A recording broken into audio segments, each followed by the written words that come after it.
लेकिन शिव को बनाने वाला भी है कोई। शिव निराकार जो है उसका भी कोई क्रिएटर है।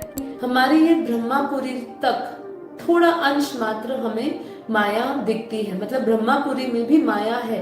और अगर माया से परे, मतलब जब विष्णुपुरी जाते हैं तो वहां से माया हमारी खत्म, लुप्त हो जाती है। कहते हैं, हमारे शास्त्रों में भी इसका वर्णन किया है और बेहद के ज्ञान में भी हमें समझाया है कि पहले समय ऐसा था कि सूर्य जो था वो धरती के चक्र लगाया करता था। इस धरती के आसपास भी जो पत्थर के समान जो हम एस्ट्रॉइड्स को घूमते हुए देखते हैं, कि बापूजी ने ज्ञान में हमें समझाया कि यही 55 करोड़ नरक है। इस ब्रह्मांड की सृष्टि का क्रिएटर कौन है? अब इस धरती, ये सृष्टि की क्रिएशन कब हुई, क्यों हुई? जहाँ पे गोकुल की बात हुई है ना, ऐसे महागोकुल भी है। विष्णुपुरी में 50% परम तत्व की दुनिया और 50% तीर्थ तत्वों की दुनिया। जो आत्माएं हल्की होती है, पावरफुल होती है, वो ऊपर के लोक में रहती है, वो ऊपर तक जाती है। और कई आत्माएं ऐसी होती है जो धरती लोक पर तक ही सीमित रहती है, जो काम क्रोधी लोभी मोही होती है। कि इस ब्रह्मांड का भी एक परम धाम जो सबसे श्रेष्ठ है, सबसे ऊंचा धाम है,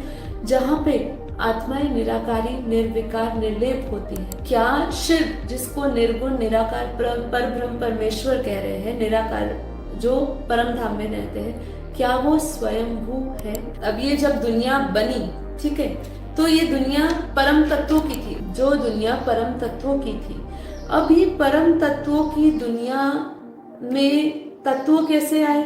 धरती की जरूरत कब पड़ी?